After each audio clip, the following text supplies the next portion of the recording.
Pilha de Gibis.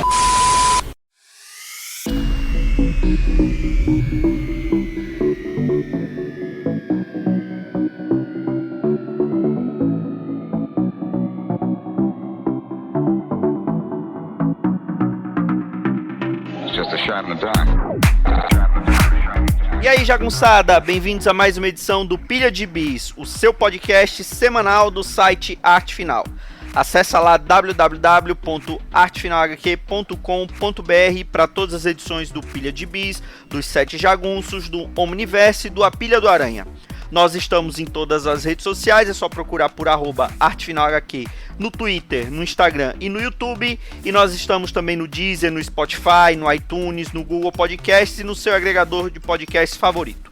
Procura lá que todos os nossos episódios estarão disponíveis para você. E agora, além de comprar seus gibizinhos pelos nossos links da Amazon, você também pode nos ajudar mandando um Pix. Sim, você pode ajudar o Arte Final mandando um Pix de qualquer valor para artefinalhq@gmail.com. Eu sou o Marcos e aqui neste podcast Pocket, nesse Pilha Pocket, está Maurício Dantas. E terminaremos antes de começar. Olha aí. E me diga aí, Maurício Dantas, o que você leu esses dias para comentar com os nossos queridos ouvintes? Eu li há algum tempo que estava esperando uma oportunidade, mas a gente está tão cheio de sagas para lá e para cá, né? Que fica difícil. Foi programa comemorativo, foi Dark Crisis, Flashpoint Beyond, Axé. A gente está parecendo a Marvel, Marcos, nesse monte de saga que ela tava aí até recentemente, né? Pois é, estávamos sem. Tá parecendo que está tendo uma crise de papel nos podcasts que a gente não publica porque não tem onde imprimir, né? Por aí. Mas esse é um gibizinho que eu li há algum tempo. Ele saiu lá nos Estados Unidos no ano passado e agora está saindo aqui no Brasil também. E tem a ver também com o hype que está começando agora, né? Há pouco tempo teve aí a revelação do primeiro trailer de Homem-Formiga 3, vulgo Quantumania, que é Homem-Formiga e Vespa, não esqueça da Vespa, né? Da Hope Van Dyne. Olha, por mais que eu ache a Evangeline Lilly linda, gostosa e sensual, e ela é isso tudo, mas depois dessa história dela ser antivacina aí, É complicado, é complicado. ela ficou menor pra mim. Olha só. Perdeu a estatura. Super Kate não é mais a mesma. Pois é, tem uma amiga que é fanzona dela, foi na CCXP só pra... Ela não é nerd não, mas foi na CCXP só pra conhecer a Evangeline Lilly e tá super decepcionada também com isso. Mas enfim... Estamos todos. Enfim, quero falar de Kang o Conquistador, uma mini que tá saindo agora também pela Panini. Aqui ganhou o título Só Restou a Mim para Conquistar, que é um título bem fiel ao original. É um gibi muito legal mesmo, a mini 5 edições, escrita pelo Colin Kelly e Jackson Lanzing, que é a dupla responsável pelo gibi atual do Capitão América Sentinela da Liberdade, que é o gibi do Steve Rogers. A gente comentou, né, há algum tempo nos pilhas também, do Símbolo da Verdade, que é o do Falcão. Falcão não, ele agora é Capitão. Isso. Também, né? O Falcapitão. É o Falcap. E é uma dupla que tá bem bacana aí nos roteiros. Ele já escreveu algumas outras coisas menores assim. Eu elogiei na oportunidade, elogio aqui de novo. Inclusive eles estão escrevendo agora o gibi novo de Star Trek para a IDW. DW teve esse esvaziamento aí, né? Perdeu as franquias da Hasbro, tá investindo em Star Trek e nas outras coisas que eles têm. É uma dupla criativa muito boa. Os dois têm vários projetos juntos aí. Não sei como é que funciona bem, mas quer me parecer que é o novo DNA, né? O Dan Abnett e o Andy Lanning. Eles são americanos, né? Tem essa dupla e estão escrevendo esse gibi com arte do Carlos Magno. Carlos Magno, que assina assim mesmo, só Carlos Magno, e não é brasileiro, salvo engano, ele é espanhol. E ele desenhou também, em parceria com outro desenhista, aquela mini dos invasores do Zdarsky há algum tempo já. Acho que a gente comentou aqui de passagem no pilha, falando sobre outros assuntos, a gente acabou de passagem comentando dela. Ele tem uma arte mais puxada pelo europeu mesmo, que casa muito bem com essa colorização e a história que tem aqui. E é basicamente uma história de loop temporal, né? Com o Kang, obviamente. E é ele contando mais ou menos pra gente entender a cronologia dele.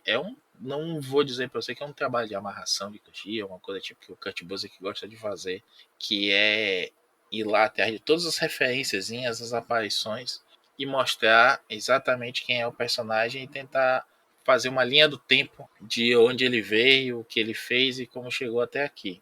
Kang é um personagem que sempre mexe com o tempo, né? Obviamente, mas mexe mesmo. Ele interfere em eventos, ele corta algumas linhas temporais, ele conquista outras, ele mescla tudo, a gente sabe, né? O Kang vai envelhecer para se tornar mais maduro e deixar de ser esse conquistador para ser o Immortus, o zelador do tempo. Que o Kang odeia a versão dele mais velha, né? E a versão mais velha lamenta ter sido aquele conquistador imprudente e enfim, tudo que a gente já viu, por exemplo, no excelente Vingadores Eternamente. Aliás, fica aí até a dica de uma saga para um futuro, hein, Marcos? Se a gente não falou ainda, que também é programa demais, vamos falar de Vingadores Eternamente um dia. Eu acho uma boa, viu? Eu acho uma boa. Apesar de que, assim, eu gosto de Vingadores Eternamente. Kurt Busiek, o Carlos Pacheco ali desenhando o fino, mas não acho essas coisas todas, não. Acho que a expectativa que eu tinha de ler, eu não cheguei a ler ela quando saiu aqui nas Premium. Eu li quando a Salvat lançou. 2 volumes, Eu né? achei legal. Isso, em 2 volumes. Eu achei legal, mas não achei sensacional. Mas vale a pena a gente falar sobre ela algum dia. Eu acho Fica aí, fica a dica. que ela é difícil de ler, e é esse ponto que eu queria traçar aqui com o Kang.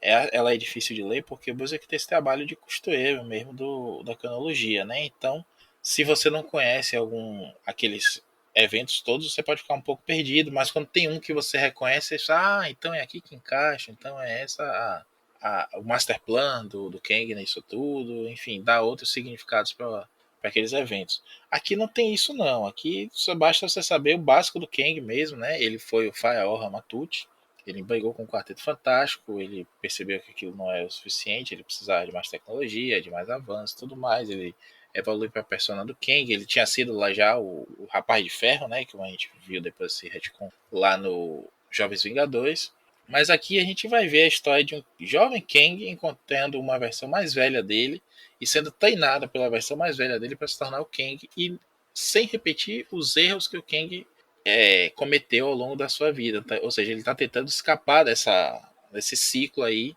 e a gente vai ver como o destino pode ser cruel às vezes, e o tempo também, o ciclo do tempo pode ser cruel, numa trama aí que envolve a Ravonna, né, a eterna amante dele, as diversas encarnações dela, os reboots que teve aí da personagem, porque quando o personagem é secundário assim, não tem esse tratamento tão cuidado, cada escritor tem a sua visão do personagem e rapaz, se a Ravonna foi amante, a donzela em defesa, virou uma Kenga mesmo, né, com perdão da sonoridade da palavra, uma Kanga, e virou uma conquistadora, uma destruidora e tudo mais. Na série do Loki, ela é uma burocrata, né, da AVT. Era o que eu ia perguntar, se aparecia essa versão também. Não. Mas há uma fragmentação aqui, né, ao longo das linhas temporais dessa persona da Ravonna. E a gente vai, aos poucos, começa estranho, né, essa questão. Você pensa, que radical feio é isso? Mas lá na frente a gente entende o que é que os escritores estão fazendo, estão propondo e amarra tudo muito bem. É um gibizinho bem legal. Eu o li, na verdade, já tinha um tempo, li as primeiras edições só e disse, quando terminar eu volto, né, aquela velha cilada. E passou-se quase um ano até eu ler as outras 3 edições. E li também, na época, Marcos, um especialzinho que chama Timeless. É um especial que saiu de uma iniciativa que viria depois da Marvel, com diversos escritores, e isso seria mais ou menos que tipo aquele especial do Renascimento da DC, né? Ele daria várias dicas ali do que ia acontecer adiante. A gente tem nesse Timeless, escrito pelo Jed McKay, que a gente já elogiou aqui, da Mulher Gato. Que Mulher Gato? Da Gata Negra, do Cavaleiro da Lua e da Morte do Doutor Estranho. Eu já comentei de alguns desses aqui. Ele tá. Não, eu tô confundindo. Eu achei que ele tava no Motoqueiro Fantasma também, mas é o Ed Brisson, né? No Motoqueiro Fantasma. Não, o Brisson tava. Não, o mais recente, o Brisson tava na versão anterior, que começou muito bem e virou uma porcaria. Quem tá escrevendo agora ele é o Percy. Benjamin Percy, que tá no Wolverine, na X-Force também. E Sim, tá muito sim, bem sim. nesse motoqueiro. Eu até comentei da primeira edição no Pilha recente. Eu li eu li a primeira edição e não acabei. Aquela coisa, né? Eu li a primeira edição e esqueci de ler as outras. A gente fica dizendo pra gente, né, não, deixa eu fechar o primeiro arco que aí eu vou. Que aí eu vou atrás.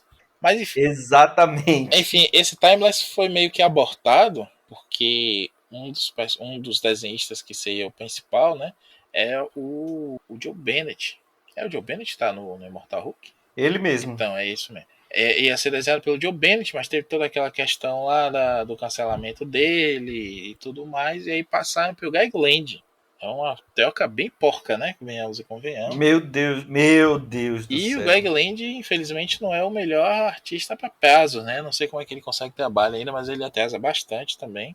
Não, eu quero saber qual. Eu tô tentando imaginar qual modelo, qual atriz pornô que ele usaria de modelo para esse gibi. É isso, eu acho que ele atrasa muito porque o tempo que ele passa na busca de imagem do Google é absurdo, né? Ou não sei se tem alguma aí, eu sou inocente, eu não gosto de pornografia, não acesso esses sites, só minto um pouco. Então, não sei onde ele pode achar mais imagens das artistas aí que ele copia. Mas esse especial em si é um excelente ponto de partida aí, deixa no ar, deixa a gente com tesão de ver uma saga legal aí, até porque a gente está vendo agora o Jason Aaron, né, mexendo com o multiverso da Marvel, o tempo também, com os Vingadores de 1 bilhão de anos atrás, com o Conselho de Mephistos e etc e tal, e é tudo bem pastel de vento, né? A gente vive comentando isso, comentamos recentemente nos podcasts de Axie, de Dark Crisis, de Flashpoint Beyond, que é tudo tão grandioso que nada é grandioso. Mas aqui começou com coração, sabe? Aquele tesão do gibizinho que o cara sabe o que está escrevendo, sabe o que está propondo, e a gente vê um Kang que está buscando um historiador humano que escreverá no futuro sobre Destino como o maior vilão, né? Uma grande personalidade e tudo mais, e o Kang quer o ego que o cara escreva sobre ele também. E o faz acompanhá-lo numa série de aventuras aí ao longo do tempo. Você está querendo me dizer então que o Kang vai atrás do Dãozinho como companion? Basicamente. Mas é um dãozinho num dia bom, com cabelo e com tempo para gravar podcast. Porque, Ou seja, só esse personagem só existe no gibi mesmo. exatamente. E aí ele vai acompanhando e vai fazendo uma. É como se a gente lesse ali o que ele está escrevendo, né? Do que ele entendeu do Kang, de quem é ele na real, né? Se ele é um conquistador mesmo, se ele é um cara ególatra, se ele faz aquilo pela conquista em si, se ele tem momentos ulteriores. Tem alguns vislumbres ali do que pode vir a acontecer, alguns já aconteceram, como o Soldado Invernal contra o Capitão América, que está rolando agora na mensal do Capitão, dos próprios Colin Kelly e Jackson Lanzing, sendo que aqui não é escrito por eles, hein, mas há uma coordenação editorial aí. A gente vê o Tony Stark lá sendo um deus, como no péssimo arco do Cantwell no Homem de Ferro. Uma volta de um Ben Reilly com um uniforme clássico, né? Quem sabe se isso vai acontecer mesmo. Uma equipe de Vingadores vilões, uma equipe só de Vingadores mulheres e uma série de outras coisas aí. Não sei se isso vai acabar acontecendo, acho que está se perdendo muito aí o timing da coisa, com perdão do trocadilho, por conta dessa questão editorial da remoção do Joe Bennett da história. Se vai rolar um dia, não sabemos, mas esses dois gibis, inclusive eu estava conferindo aqui no site da Panini, eu imaginei que esse especial Timeless entraria nesse encadernado do Kang, o Só Restou a Mim para Conquistar, porque são 5 edições da mini só e a gente sabe que podia fechar, né, com mais uma ediçãozinha aí. Esse Timeless tem 40 páginas, mas não, são só as 5 edições de Kang, o Conquistador. Tá por absurdos R$ 62 por 128 páginas, quase R$ 2 a página aí. É um negócio que, sinceramente, a É um galera, a absurdo. gente tenta, a gente não, eu não tô acompanhando mais, fora os Saga, né, que eu sou otário ainda para comprar, mas esse Saga não do Valgan, Saga da Liga, Saga do Batman, eu tô pegando esses dois pelo menos. Mas fora isso, que eu tô sendo otário ainda de pegar, é a gente se enganar muito esperando o cupomzinho de 20% para a página, ao invés de sair por R$ 2, sair por R$ 1,08. Pois é. Isso daí é a gente chover no molhado, né? Porque o que mais a gente fala, eu acho, às vezes a gente fala mais do que do gibi em si, é dessa política de preços absurda da Panini. E é um caminho sem volta, né? A gente sabe que não tem mais jeito. Então, infelizmente, temos que lidar com isso e ou fazer exatamente isso, esperar esse cupom, esperar um ano para ver se você consegue que baixe 40%, mas ou partir para meios telegrâmicos da vida, né? E de certeza tem, e muitas vezes melhor editado do que o gibizinho da Panini, O que né? deixa mais puto é isso, né? E aliás, quero Pois é. aproveitar e fazer a crítica aqui que esses gibis saga tão complicados, bicho. Você tira do plástico, vem um cheiro forte. Eu tô botando no sol pra poder sair. É sério. É sério, não sei se é o solvente, se é a tinta, que porra que é, não.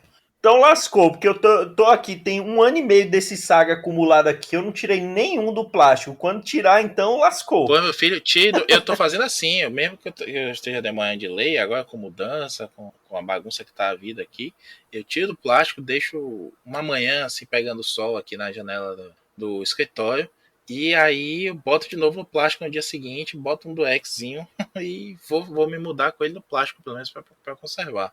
Mas é sério, Marcos, eu tava lendo assim, na direção do vento, minha esposa estava do lado, o vento bateu, ela reclamou que o gibi tava fedendo. Eu comentei isso no WhatsApp até. Ela disse, valeu isso longe de Meu mim. Deus. Olha aí, olha aí. Mas você, pelo menos, você não botou a culpa na Malu nem na Chica, não, né? Não é cheio de peido dessa vez. Dessa vez. Bom, eu quero falar de um gibizinho. Estou aqui pegando meu monóculo, né? Meu Zin. Atenção, senhoras e senhores, porque agora o nível desse podcast vai aumentar. Marcos está cavando a sua participação numa live do Universo HQ com essa pauta de agora. Pode crer, pode crer.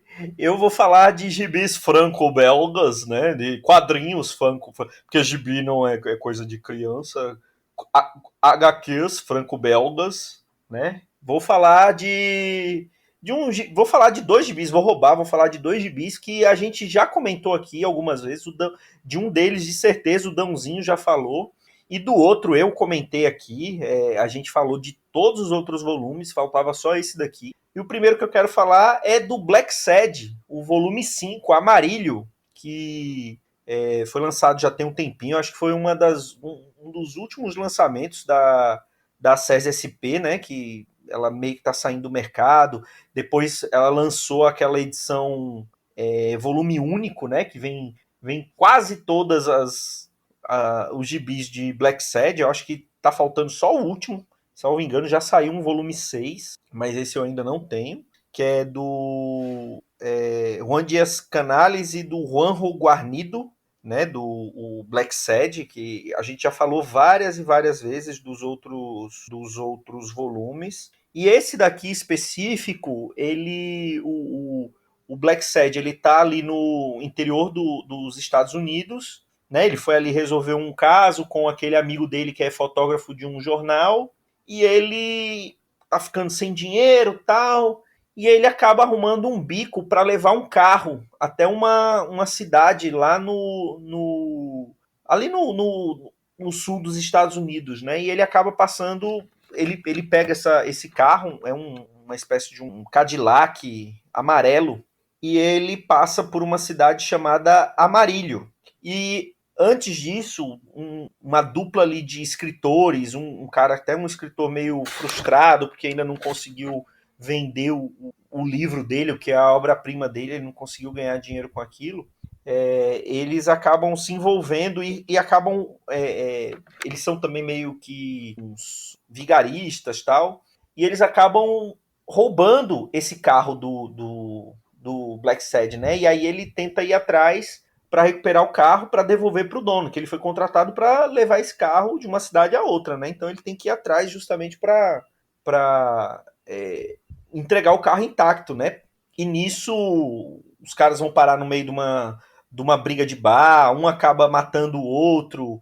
Só que você vê que o que mata o companheiro, ele tá bem frustrado com a situação, o outro fica brigando muito com ele, né? Dizendo que ele não tem talento, e num arrobo assim de fúria, ele acaba matando o colega, se arrepende logo em seguida e foge. E ele acaba indo parar no meio de um circo que tem uma mulher lá dentro que também está fugindo, tem um passado meio obscuro.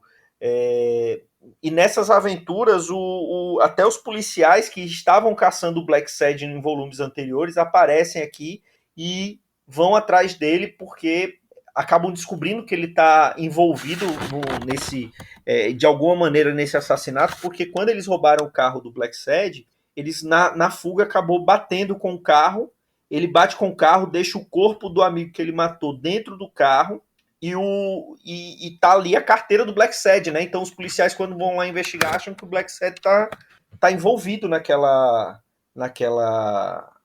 briga, né? Naquele assassinato. E tem várias reviravoltas. Nisso a gente conhece nesse volume a irmã do Black Sad, né? E meio que como todos os volumes anteriores, tem uma história oculta ali por trás. Não é só aquela história que fica na nossa cara, né? Tem aqueles outros volumes que tratam muito de racismo, né? Esse daqui é meio que fuga, pessoas que têm uma vida oculta e acaba se envolvendo em outras confusões. Eu confesso que de todos os volumes que eu li, dos 5 volumes que eu li do Black Sad, esse daqui em relação à história, pelo menos, eu achei o mais fraco. Os desenhos do Guarnido estão sensacionais, como sempre, ou até melhores do que o que ele costuma ser, porque é impressionante o quanto ele desenha e o quanto de expressão que ele consegue fazer em um gato antropomórfico, né? Em todos aqueles personagens, todos aqueles animais antropomorfizados que ele desenha ali. Então, esse último volume não é tão legal, mas a série toda do Black Sad vale muito a pena para qualquer pessoa que goste de quadrinhos. É um quadrinho, tem muitos, tem aquela coisa mais no ar, porque é um detetive, né? É um gato preto, que é um detetive particular, que se mete lá em algumas confusões, mas é mais do que isso. E eu acho que traz. Esse é o típico exemplo desse material europeu que é mega bem desenhado e um material muito caprichado, que mesmo quando a história não é essas coisas todas, mas o conjunto da obra compensa. Black Sad, eu não sei se você leu esse volume específico, Maurício, mas você leu alguma coisa de Black Sad já, né? Li sim, gosto muito. Li esse, que foi o último que saiu aqui também, né? O 5º volume. Isso. E sou muito fã de Black Sad. Acho que a gente falou de Black Sad já num programa há algum tempo. Sim, a gente falou, acho que de todos os volumes, que teve uma época que era saindo volume novo e a gente tava comentando. Pois é, e eu gosto muito, eu acho bacana essa atmosfera noirzinha dele, né? Tem todos os elementos ali e te deixa maravilhado é um desbunde a arte do cara mesmo. O Guarnido é um monstro e só melhora. Cada edição dele é melhor ainda do que a outra. Visualmente você para e fica olhando, sabe? Pô, não parece um desenho Disney, apesar de ter animais antropomórficos, sorridentes e tudo mais, porque a temática puxa para outro lado, porque ele apela muitas vezes para não digo um erotismo, não é erotizado, mas sensualizado, não é inocentezinho, não é bobo. Agora, a história, como a gente já comentou também de outras vezes, né, não é uma coisa tão elaborada e tudo mais, não é imprevisível, cheia de reviravoltas, mas diverte, mantém você interessado, conversa muito com a arte e vice-versa. E eu gosto demais, bicho. Eu tava até dando uma olhada aqui, eu já tenho o volume 6 no scan aqui em inglês. Não há notícia ainda, pelo menos eu não encontrei nesse momento que a gente está gravando uma notícia de publicação aqui, já saiu em Portugal. É uma pena porque parece que a CSSP tá saindo do mercado, né? Exatamente. Saiu do mercado. A CSP deu uma desacelerada aí, porque não teve uma resposta de vendas à altura do que ela imaginava, né? Até porque ela começou num momento muito bom de publicação. Sim.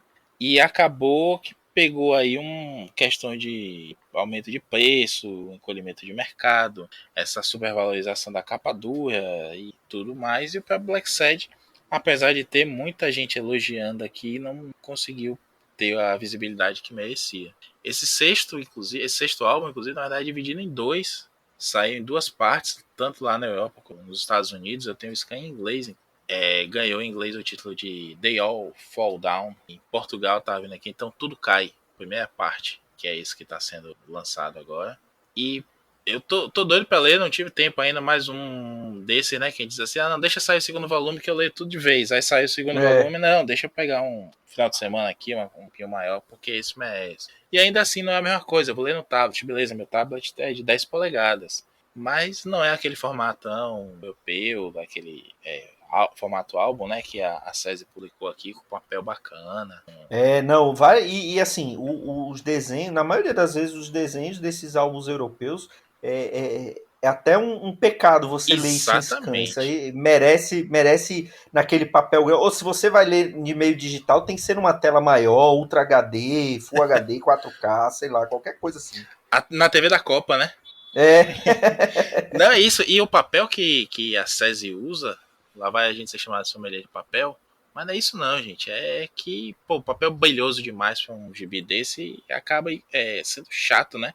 Você tem que mexer na página e você tem aquele brilhão lá no meio da página incomodando você, ocultando a arte.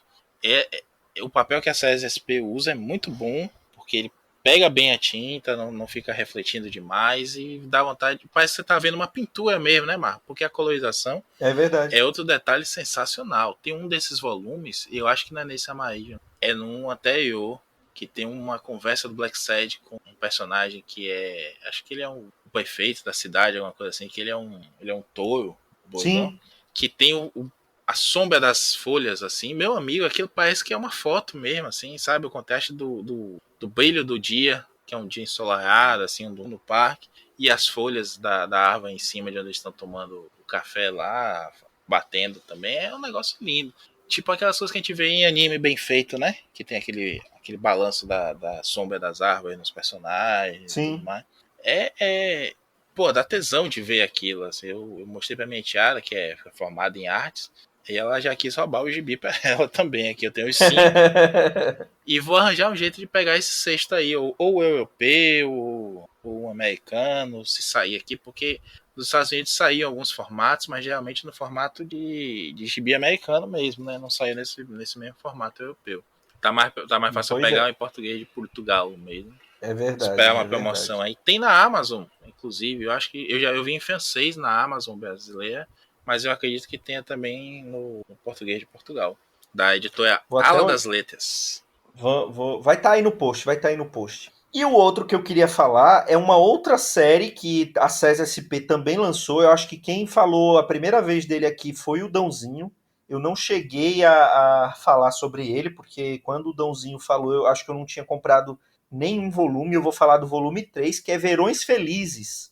Esse volume 3 é a Senhorita Estéreo, que é do Zidru e do Jordi Lafebre. E, cara, o Dãozinho falou, é um gibi que não acontece nada. O Verões Felizes, todos os volumes, é basicamente uma família saindo de férias e mostrando como é essa viagem de férias, né? Tem um volume que o casal tá meio que numa crise, eles estão pensando em se separar, e aí eles já tinham essa viagem programada, e aí eles viajam mesmo assim, e a viagem meio que reacende o amor dos dois, né? Eles continuam juntos. O outro volume, salvo engano, é também a viagem, mas aí já é com 3 filhos, e aí aquelas coisas que acontecem numa viagem em família. Só que assim, não é nada de excepcional, não é daquele tipo que vai quebrar o carro no meio do caminho e eles vão ter que andar não sei quantos quilômetros para poder achar um lugar. Não acontece nada, é uma viagem que você poderia fazer com a sua família num final de semana, para quem não mora em praia, quem mora em São Paulo, por exemplo, para pegar uma praia, quem mora em Belo Horizonte, para ir para o litoral, enfim. Ou quem mora em Maceió e vai para Tambaba, né, Maurício? Pode ser qualquer coisa, assim. Então, É uma viagem que não acontece nada demais, mas assim, além do desenho ser uma coisa assim sensacional, o Jordi Lafebre desenha muito, muito, muito. Você meio que se vê na situação daqueles personagens ali e consegue aproveitar. Você é um gibi que não acontece nada, você se emociona, mas ao mesmo tempo você fica com o coração quentinho vendo aquelas histórias, né? E esse daqui, o Senhorita Estéreo, eles já estão mais velhos, né? O casal de protagonistas é o mesmo casal, a história meio que anda, né? Assim, cada volume é num período da vida. Então esse daqui, eles já estão bem mais velhos e eles estão vendendo o carro da família, que é um carro que está com eles há não sei quantos anos. Eles mantiveram na família, que era justamente para os filhos usarem, só que hoje só tá a filha mais nova em casa e ela não usa tanto, então eles resolveram vender o carro. E eles anunciam o carro, vem o comprador tal, e aí eles acabam lembrando quando ganharam aquele carro. E aí conta a história da viagem naquele carro. Foi quando eles viajaram, eles só tinham 2 filhos na época. Tem algumas histórias aqui que eles mostram que tem três filhos, eu acho. Eles só tinham 2 filhos na época. O pai, né, dessa família, desse casal, ele é desenhista, então ele conta na história que eles acabam atrasando a viagem em 4 dias, porque o editor passa para ele um gibi que ele precisa desenhar. Ele está desenhando até do Zagor, salvo engano, um gibi do Zagor. E ele precisa terminar aquilo antes de sair de férias, e eles acabam atrasando a viagem. E eles vão viajar ele vai viajar com os sogros, né? Com o pai e a mãe da esposa. Só que no decorrer da história você percebe que a, a, a sogra ela é meio controladora. O marido dela, né, o sogro, ele sofreu aparentemente ele sofreu um problema de coração, ele teve um infarto, mas estava se recuperando. Aí ela fica tentando controlar o que ele pode, o que ele não pode fazer, né? Ele não pode fumar, não pode comer porcaria, tal.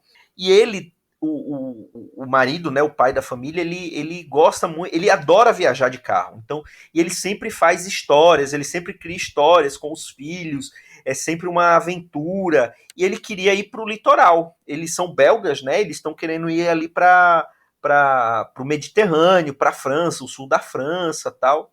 Só que a sogra quer ir para Saint-Étienne. Toda vez que eles falam que vão para Saint-Étienne, falam, mas Saint-Étienne é feia, o que vocês vão fazer lá, tal. Só que eles acabam indo porque a sogra vai, é para poder ajudar o sogro, enfim. E você vê o que eles estão passando ali.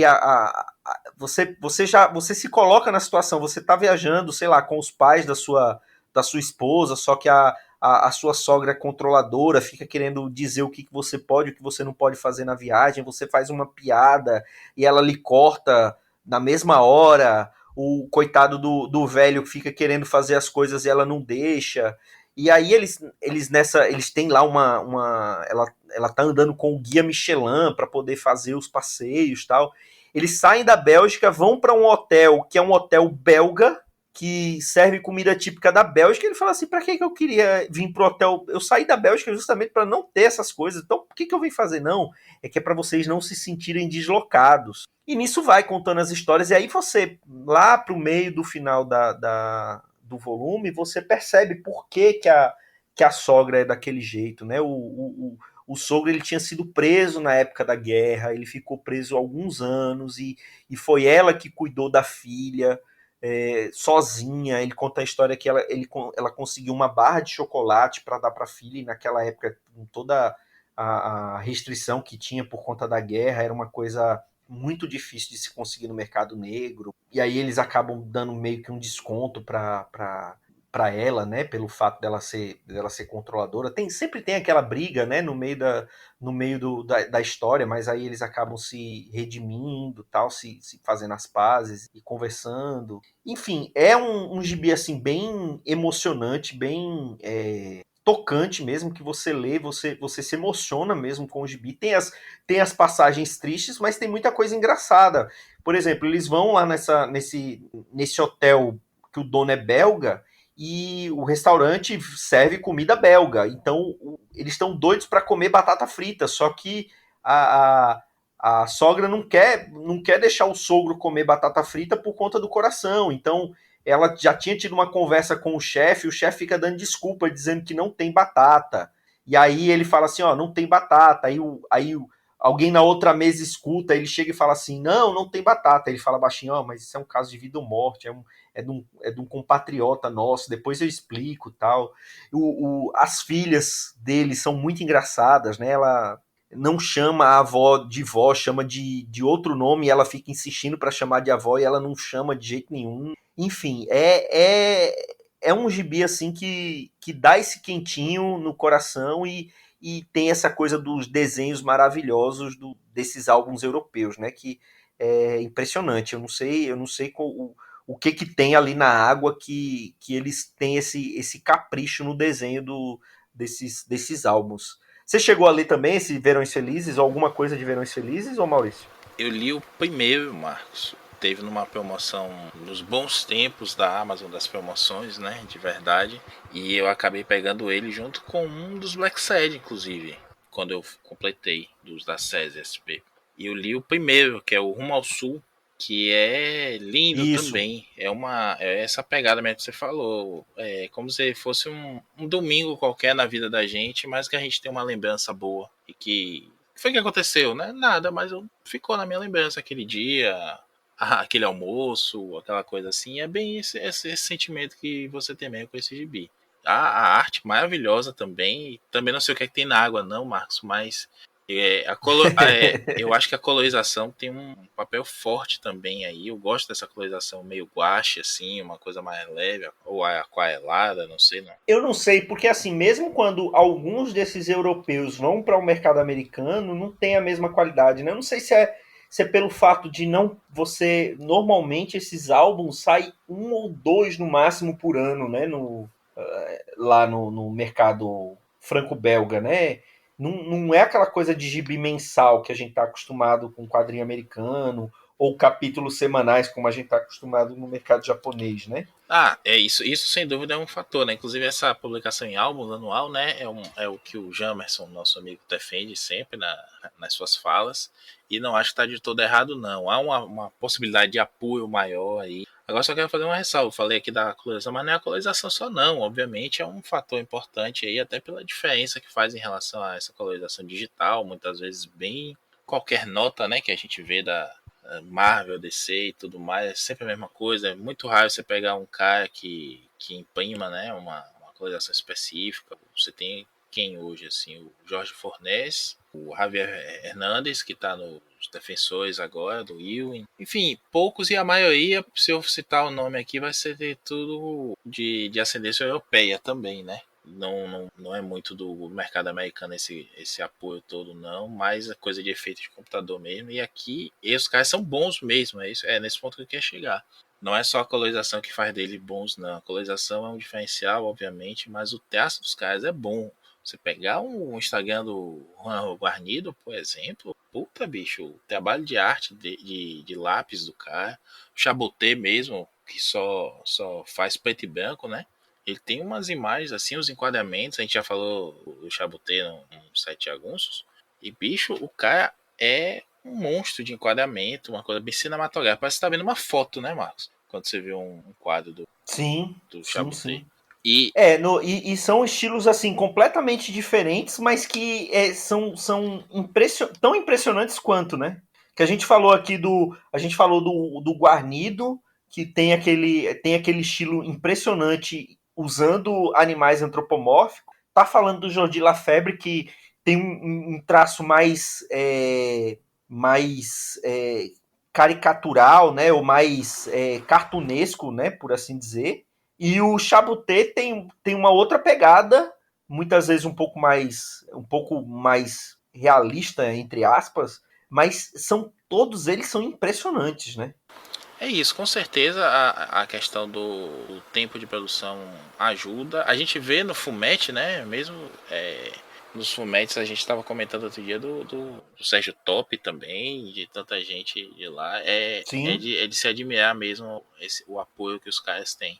E no caso do Fumetti, o Fumetti tem muito mais uma pegada de produção de quadrinho americano do que de Sim, álbum, né? sim. E são mais páginas, é uma publicação mensal, mas nos Estados Unidos normalmente são 24 páginas. Um Fullmetal, uma história de Fullmetal tem 100 páginas. E você vê o cuidado que eles têm editorialmente, né? Porque o gibi que vai ser publicado agora já está pronto há mais de 6 meses lá. Sim. A gente já viu aí em comentários sobre isso.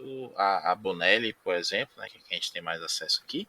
A Bonelli tem esse cuidado também de volta para o editor faz correções na arte, aponta coisas a mudar e tudo mais, volta para os artistas, né, para o escritor, para o desenhista, chega ao resultado final e aí vai ser publicado, mas foi tudo preparado com antecedência. Bicho, isso é louvável, sabe? É um cuidado com o negócio mesmo, com o produto final, que você não vê no gibi americano. Muitas vezes você vê no gibi americano, o desenhista não aguenta, a colorização fica ruim no meio pro final. A própria história, né? O cara parece que já não aguenta mais, quer se ver livre daquilo ali, e começa bem 2, 3 edições, daqui a pouco desanda. O cara tem outros mil interesses, tem que publicar 4 gibis no mês. O escritor, né? O desenhista a gente sabe que agora é só sketch no Instagram. E você falou de Fullmetal, eu lembrei de um desenhista que fazia Fullmetal e foi pro mercado americano e não perdeu a qualidade, né? Mas também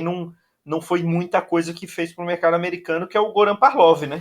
O Parlov é um monstro. Agora, realmente, infelizmente, ele fez pouca coisa. Ele fez o Justiceiro, né, com o Garth Ennis, muita coisa legal ali. Ele tem aquele gibi com o Millar, como é que chama? É o Starlight? Não, a gente comentou. Eu acho que é o Starlight. Deixa eu olhar aqui. Vamos olhar. É Starlight, é isso mesmo. Aqui é o regresso do Duke McQueen, ou o retorno do McQueen. Ganhou de Switch. Um belo gibi também, um belo gibi. Que também já comentamos no 7 de agosto há algum tempo. Sim. Enfim, sou fã do Parlov também, e quando você descobre que ele desenha Fullmetal, né, aí a mente explode, como diz o jovem. O jovem. O jovem agora tá hablando.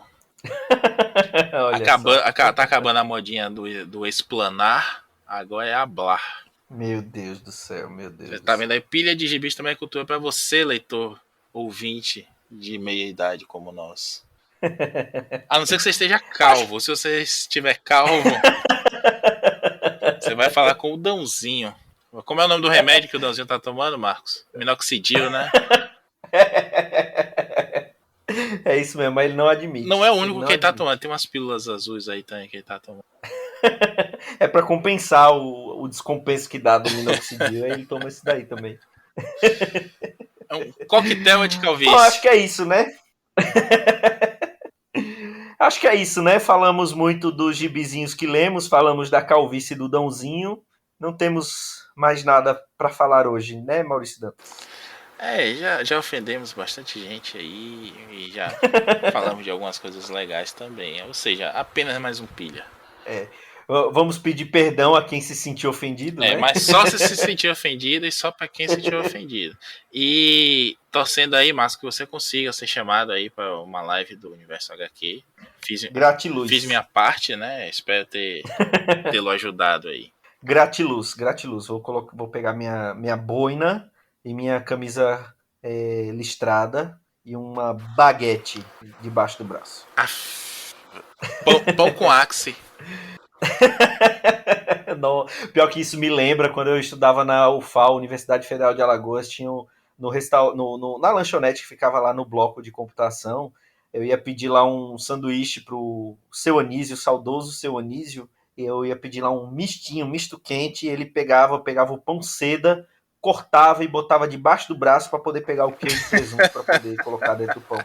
É tipo a pastelaria Good Day, lá no centro de Salvador, que uma vez meu tio a gente foi comprar pastel, né? Foi com meu tio e aí ele viu o tamanho da unha e a sujeira da unha do chinês e aí nunca mais a gente comeu o melhor pastel da Bahia, o pastel da Good Day. Olha aí. Histórias gastronômicas no Pilha de Bis. Traremos outras em breve. Isso que é conteúdo extra de qualidade, hein? Tá vendo? Então é isso. Até a próxima semana com mais um Pilha de Bis. Um grande abraço e tchau.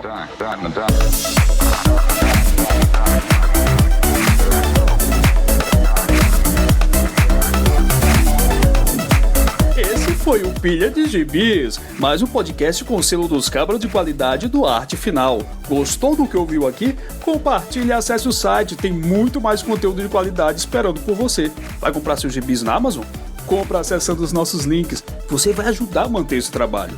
www.artefinalhq.com.br